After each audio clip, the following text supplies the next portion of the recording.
कल मैंने थोड़ा सा सती जी के बारे में बताया था कि सती जी के जीवन में संशय था, इसलिए संशय के कारण उन्होंने भगवान को नहीं पहचान पाया और पति को माना, लेकिन पति की बात नहीं मानी। जिस नारी के जीवन में संशय हो जाता है वो नारी पति को तो मानती है लेकिन पति की नहीं मानती। पति को तो मानती है वो, ये मेरे कोई परिचय पूछेगा कौन है, मेरे पति देव हैं और कौन है, यही परिचय देगी वो, चाहे जितना नाराज हो। पति के बारे में तो बताना ही पड़ेगा, ये मेरे पति देव हैं, तो पति को मानती है वो लेकिन पति की नहीं मानती। सती जी के जीवन की यही विशेषता कि वो सती हैं, उनके सतीत्व में, उनके चरित्र में किसी भी प्रकार का कहीं कोई टिप्पणी करने का गुंजाइश नहीं है। लेकिन सती जी ने केवल पति की बात नहीं मानी, इसलिए सती जी का अस्तित्व समाप्त हो गया। वो महान हैं, उनमें बड़ी शक्तियां हैं। अगर शक्तियां नहीं होती तो 52 शक्तिपीठें कैसे बनती? सती जी के द्वारा ही तो बनी है।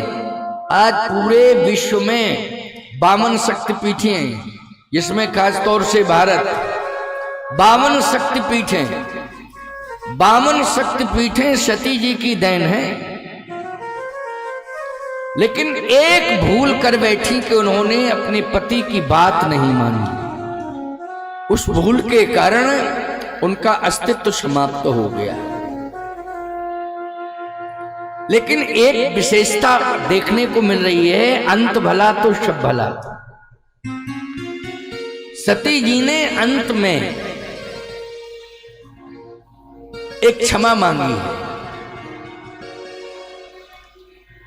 जब उन्होंने अपने पिता के यज्ञ में पति का अपमान देखा, कोई स्थान नहीं था, इतना तो है कि पति का अपमान नहीं सह पाई। देखो आज बड़ी विलक्षण कंडीशन है, एक और पति का घर, दूसरी ओर पिता का घर। लेकिन आज वर्तमान में स्थिति तो यह है कि जितनी चिंता पिता के घर की हो रही है उतनी चिंता पति के घर की नहीं है।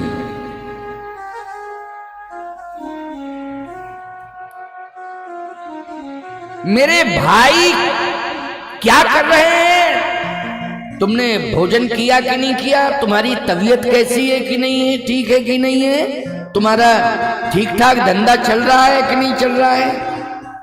तो भाई से तो पूछती हैं, लेकिन अपने पति के भाई से कुछ नहीं पूछती हैं कि आपकी तबीयत ठीक है कि नहीं है? अगर इतना ही संतुलन बन जाए कि एक पल्ले पर परिवारों का अगर संतुलन बनाया जाए तो कितना बढ़िया रहेगा, बोलो भाई, रहेगा कि नहीं रहेगा? पति का परिवार एक तराजू के पल्ले पर है, दूसरे पल्ले पर पिता का परिवार है, और फिर संतुलन बनाया जाए, दोनों पल्ले बराबरी के हो जाएं, क्या कहना फिर? ये तो आपको विचार करना पड़ेगा, ये संतुलन आपको बनाना पड़ेगा। इतना ही पूछना पर्याप्त है कि किसी भी प्रकार का दुख तो नहीं है।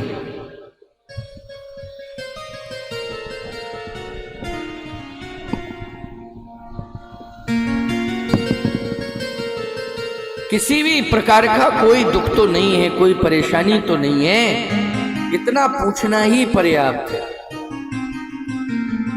सती जी यही संतुलन नहीं बना पाई, पार्वती जी ने यही संतुलन बनाया, सती ने नहीं बना पाया।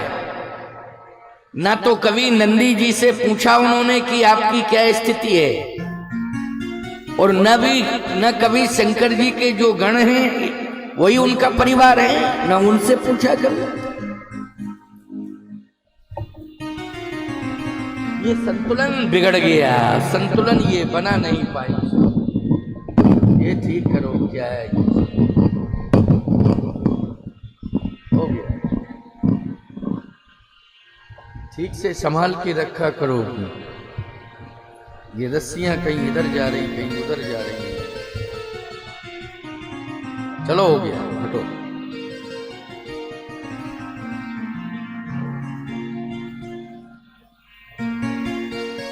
तो आज संतुलन बनाने की जरूरत है। क्यों? जब संकट आता है तो संपत्ति पास में होती है, लेकिन बिना किसी मनुष्य के सहयोग के समाधान नहीं होता है। संपत्ति के हाथ पैर नहीं है। बोलो भाई, हाथ पैर हैं क्या? वो बोलती है। संपत्ति माध्यम है, बहुत बड़ा सहारा है, लेकिन याद रखना बिना किसी मनुष्य के सहयोग के संपत्ति होते हुए भी हमारे किसी भी कष्ट की निवृत्ति नहीं हो सकती। एक हाथ में पैसा है और हम गिर रहे हैं तो उठाएगा कौन? संपत्ति उठाएगी को कोई मनुष्य उठाएगा हमें? बताइए, कोई मनुष्य ही दौड़ करके हमें उठाएगा। संपत्ति हाथ में है लेकिन वो उठा नहीं सकती है। कोई दौड़ेगा मनुष्य, वही उठाएगा, वही हमें अस्पताल ले जाएगा, वही हमें घर ले जाएगा, या जहां हम जाना चाहते हैं वही हमें पहुंचाएगा। तो मानव की कीमत समझना चाहिए। इसलिए आपस में प्रेम करके चलना है, प्रेम से रहना है, दूरियां बना करके नहीं रहना है, प्रेम से रहना है। आज सती जी भ्रमित हो गई और उन्होंने अपने पिता के यहां जाकर के यज्ञ तो देखा है, लेकिन यज्ञ में जब अपने पति का कोई स्थान नहीं पाया तो नाराज हो गई, पिता से नाराज हो गई। बस यही उनका प्रायश्चित करना है कि पति का सम्मान नहीं है तो मैं पिता को भी स्वीकार नहीं करूंगा। ये सोच बहुत अच्छी सोच है। चूंकि पिता अभिमानी है इसलिए वो अपना ही सम्मान चाहता है। जहां शंकर जी पहुंच जाएंगे वहां दक्ष का सम्मान हो ही नहीं सकता है, क्योंकि भगवान शंकर की जितनी बड़ी महिमा है दक्ष प्रजापति की कहां उतनी महिमा हो सकती है। जहां भगवान शंकर पहुंच जाएंगे वहां दक्ष प्रजापति को कौन पूछेगा? उनका तो अपने आप ही सम्मान है भगवान शंकर का। लेकिन सती जी ने देखा कि मेरे पति को इसलिए नहीं बुलाया गया है, कोई यज्ञ में स्थान नहीं दिया गया है। क्यों? मेरा बाप सम्मान का भूखा है। इसका मतलब यही है कि अब हमें ऐसे पिता का भी त्याग करना चाहिए। लेकिन पति ने मेरा त्याग कर दिया है तो अब मैं पिता का त्याग ऐसे नहीं कर पाऊंगी, शरीर का ही त्याग करूंगी तो अपने आप त्याग हो जाएगा। जब शरीर का ही त्याग होगा तो अपने आप त्याग हो जाएगा। लेकिन सती जी ने आंखों में आंसू भर के एक बात कही, हे हरि। जब व्यक्ति मरने लगता है ना तो कहता है हरि हरि हरि, राम राम राम राम, हरि हरि हरि। सती जी ने भी भगवान के नाम का सहारा लिया। भगवान शंकर की पत्नी है लेकिन नाम किसका लिया मृत्यु के समय? भगवान के नाम का। किसके? हरि के नाम का, राम के नाम का सहारा लिया है। इसलिए ये परंपरा हमारी अनादिकाल से चली आ रही है कि हम भगवान का नाम लेते रहें तो मृत्यु के समय भी हमें भगवान का नाम ही याद आएगा। नहीं तो व्यक्ति मरते समय पता नहीं क्या क्या बकने लगता है। नहीं नहीं, भगवान का नाम आवे। जन्म जन्म मुनि जतन कराही जन्म जन्म मुनि जतन कराही जन्म जन्म मुनि जतन कराही जन्म जन्म मुनि जतन कराही अंतराम कही आवत नाही अंतराम कही आवत नाही अंतराम कही आवत नाही अंतराम कही आवत नाही जन्म जन्म मुनि जतन कराही जन्म मुनि जतन कराही अंतराम कही आवत नाही बड़े बड़े योगेंद्र मुनेन्द्र हंस परमहंस अमलात्मा बिमलात्मा अनंत वर्षों तक जब तप करते हैं, लेकिन वो भी कहते हैं कि जब प्राण निकलने लगते हैं तो ऐसी स्थिति आ जाती है कि वाणी अवरुद्ध हो जाती है, राम शब्द नहीं निकलता है, कफ अड़ जाता है। श्वास नली में कफ अवरोध पैदा करता है। कफ वात पित्त, क्यों भाई ये तीन ही तो है, एक तो बात है, पित्त है और कफ। ये तीन जो है कभी कभी जो है किसी एक का प्रकोप आ जाता है, कभी बात प्रबल हो जाता है तो कभी कफ प्रबल हो जाता है, कभी पित्त प्रबल हो जाता है। उस समय जब भगवान का नाम नहीं आता है, कंठा अवरोधन हो जाता है, राम शब्द कह ही नहीं पाते, प्राण निकल जाते हैं। इसलिए मैं कहता हूं कि इस राम नाम का अभ्यास हमेशा हो। और राम राम हमारे यहाँ बोलने की परंपरा पुराने समय की थी। जब एक व्यक्ति दूसरे से मिलता था कहता था भैया राम राम। मैं ये परंपरा थी कि नहीं थी?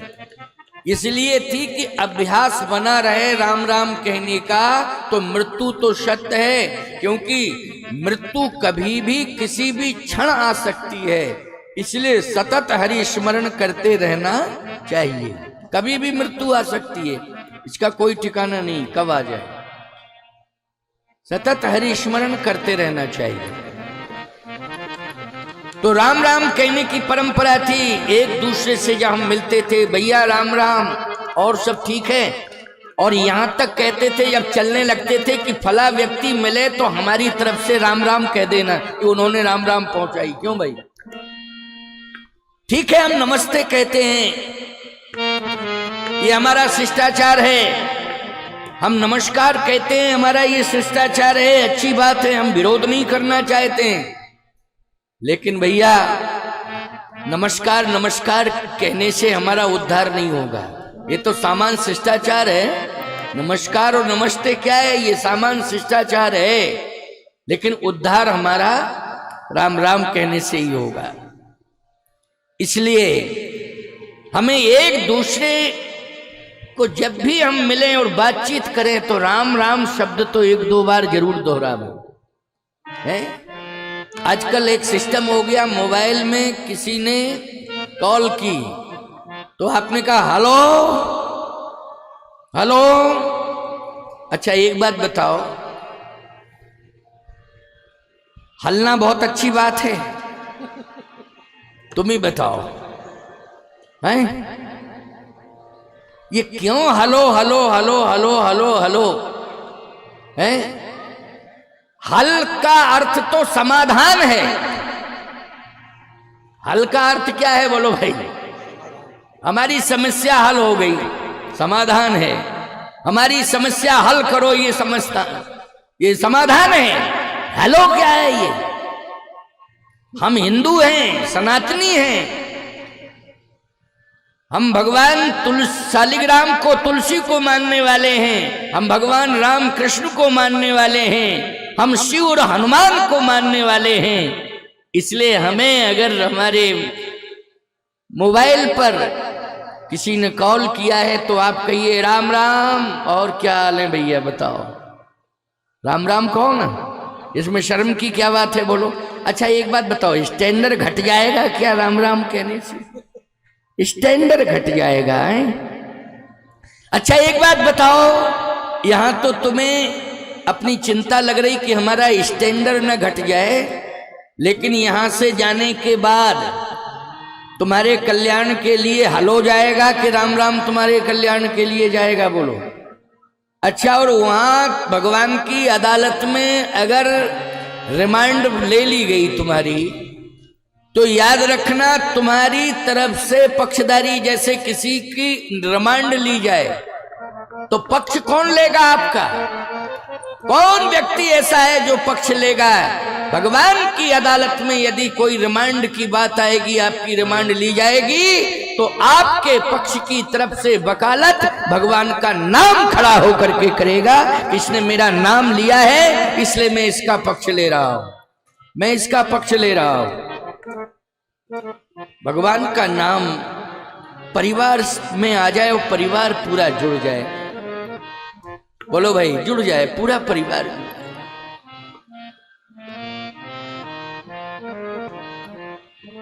हम लोग अंग्रेजी सीखें, लेकिन अंग्रेजियत के गुलाम न बने।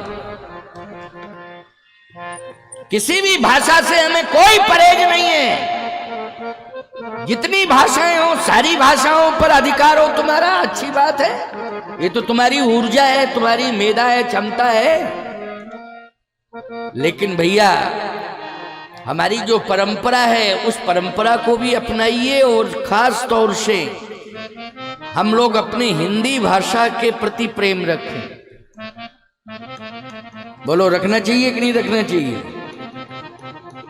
हिंदी भाषा हमारे लिए परम आवश्यक है। हमारा समर्पण होना चाहिए राष्ट्रभाषा के प्रति। मातृभाषा और राष्ट्रभाषा, इन दोनों भाषाओं के प्रति हमारा प्रेम होना चाहिए। तुलसीदास जी ने अवधी भाषा में रामचरितमानस को लिखा है, प्राथमिकता दी है। वहां की सभी भाषाएं हैं, सभी भाषाएं हैं रामचरितमानस में। आप कहो अंग्रेजी भी है? हाँ, अंग्रेजी भी है। आगे चले बहु रघुराया, ऋषमुख पर्वत नियराया।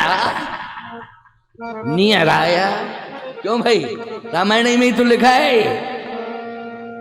इसलिए संपूर्ण भाषाएं हैं रामचरितमानस में, लेकिन अवधी भाषा की प्राथमिकता है, क्योंकि तुलसीदास जी महाराज कहते हैं मेरे प्रभु राम का जन्म जिस भाषा में हुआ है उस भाषा के प्रति मेरा समर्पण है। इसलिए अवधी भाषा में तुलसीदास जी ने रामायण को प्राथमिकता दी।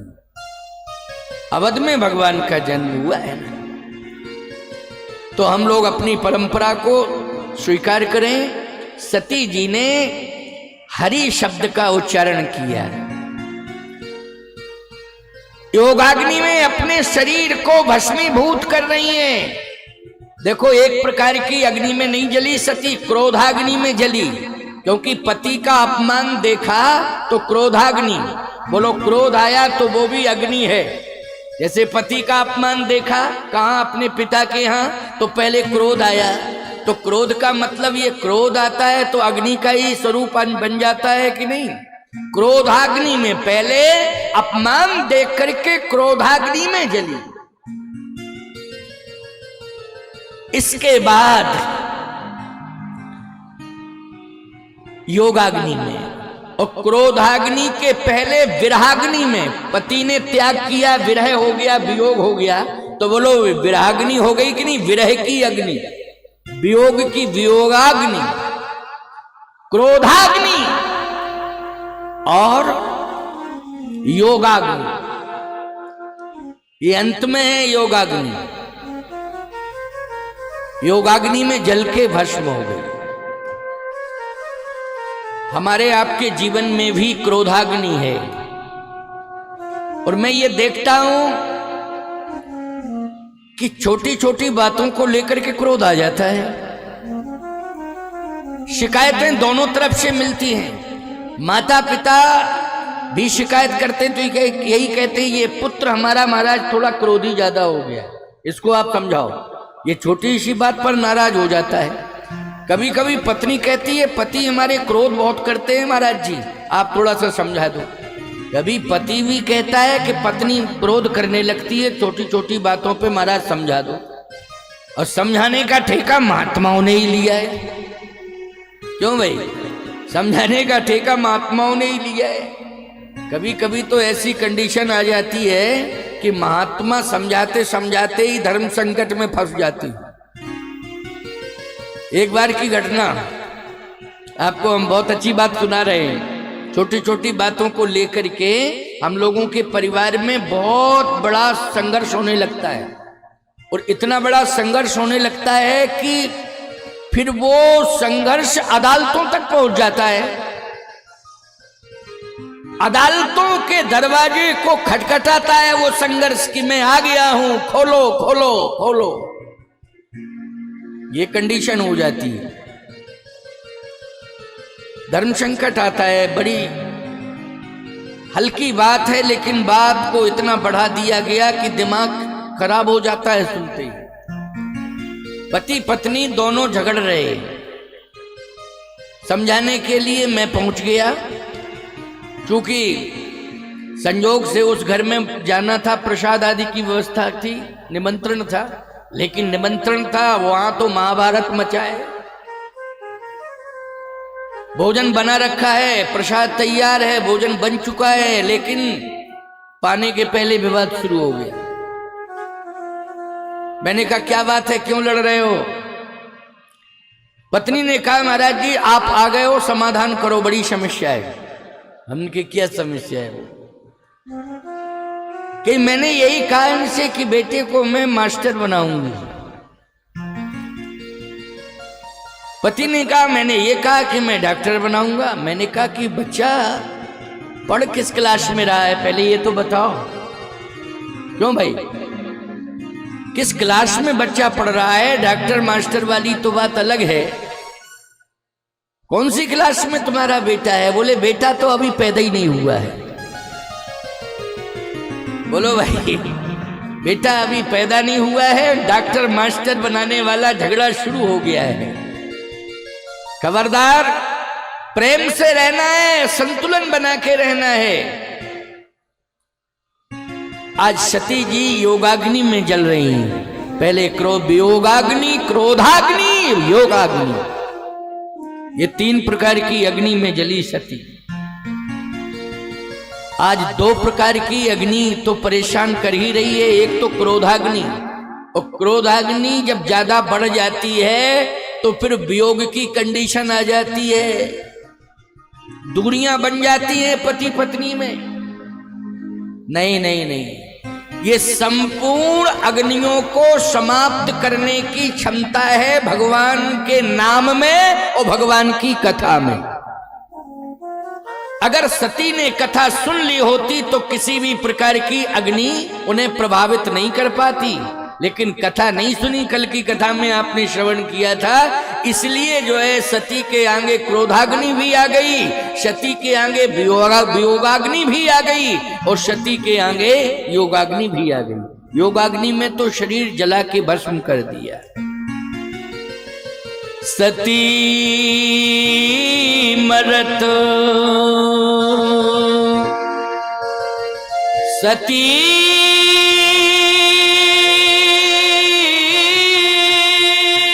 मरत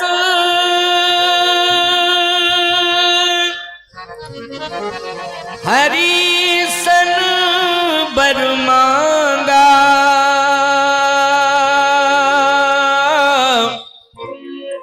जन्म जन्म शिव पद अनुराग। हरि हरि हरि, मेरी रक्षा करो, मेरी रक्षा करो। लेकिन शरीर में तो आज स्थिति वो आ गई कि प्राण जाने वाले हैं। अब प्राण रुकने वाले नहीं है तो रक्षा क्या होगी? तो सती जी ने कहा बस एक कृपा और कर दो, अब तो मैं जा ही रही हूं, ये कृपा करो। क्या? मरने के बाद मुझे भगवान शंकर ही पति के रूप में प्राप्त हो। अच्छा बोलो, किससे प्रभावित है? पिता से प्रभावित है कि पति से? पति से प्रभावित है, लेकिन गलती ये कर बैठी कि पति की बात नहीं मानी।